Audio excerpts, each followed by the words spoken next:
বড় নাম কি বড় পারফর্মার, কারা প্রাধান্য পাবেন আর্জেন্টিনার মিডফিল্ডে? বরাবরের মতো ম্যাকালিস্টার, এনজো ও রদ্রিগো ডি পলকে নিয়েই কি শুরুর একাদশ সাজাবেন কোচ স্ক্যালোনি, নাকি প্রতিপক্ষ বিবেচনায় ও ফর্মের আঙ্গিকে সাজাবেন একাদশের মাঝমাঠ?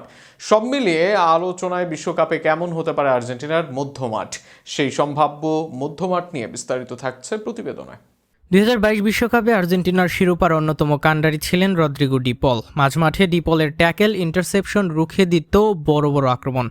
আবার পাসিং কন্ট্রোলেও দারুণ ছিলেন এই মিডফিল্ডার। কিন্তু সময় যত গিয়েছে এরপর ধার কমেছে রদ্রিগো ডি পলের। বর্তমানে এমএলএসে খেলা ডি পল বড় পর্যায়ে আগের মতো মেলে ধরতে পারছেন না নিজেকে।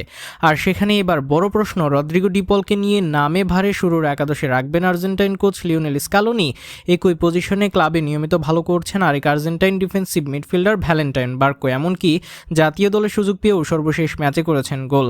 পারাদেস, পালাসিওরা আছেন এই পজিশনে। তাদের টপকে কি ডি পলকেই সুযোগ দিবেন কোচ? প্রশ্ন আছে অ্যালেক্সিস ম্যাকালিস্টারকে নিয়েও। মৌসুমটা ভালো কাটছে না লিভারপুলের। অলরেডদের সাথে সন্দেহহীন ম্যাকালিস্টার নিজেও। যদিও আর্জেন্টিনার হয়ে শেষ দুই ম্যাচে মেলে ধরেছেন নিজেকে, কিন্তু সেটা দুর্বল দুই প্রতিপক্ষের বিপক্ষে। ক্লাবে কোনোভাবেই মেলে ধরতে পারছেন না নিজেকে। ক্রিয়েটিভিটি, বল কন্ট্রোলের যেই ম্যাকালিস্টারকে দেখা যেত, সেটা যেন কমতে শুরু করেছে দিনকে দিন।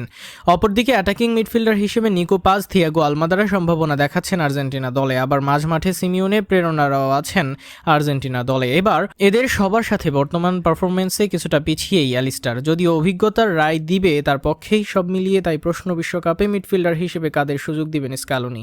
এখানে অনেক যদি কিন্তু আছে। স্ক্যালোনি রেজাল্ট চাইবেন যে কোনো মূল্যে, তার কাছে আবেগের জায়গা নেই। আর এর আগেও পারফর্মারদের ছাঁটাই এর ঘোষণা দিয়েছেন। 2022 সালে তার হাত ধরেই বিশ্বকাপে জ্বলে ওঠে তরুণ এনজো অ্যালিস্টাররা।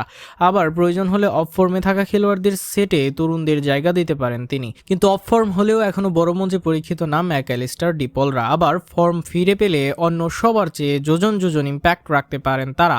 এই মুহূর্তে তারাই বদলে দিতে পারে ম্যাচের চিত্র। আবার এই খেলোয়াড়দের একাদশে রাখা মানসিক চাপে রাখবে প্রতিপক্ষকে। সব মিলিয়ে নানা প্রশ্ন ইকুয়েশনে স্ক্যালোনির সামনে। এবার দেখা যাক এই ইকুয়েশনে মিলিয়ে তাদের তিনি রাখেন মূল একাদশে।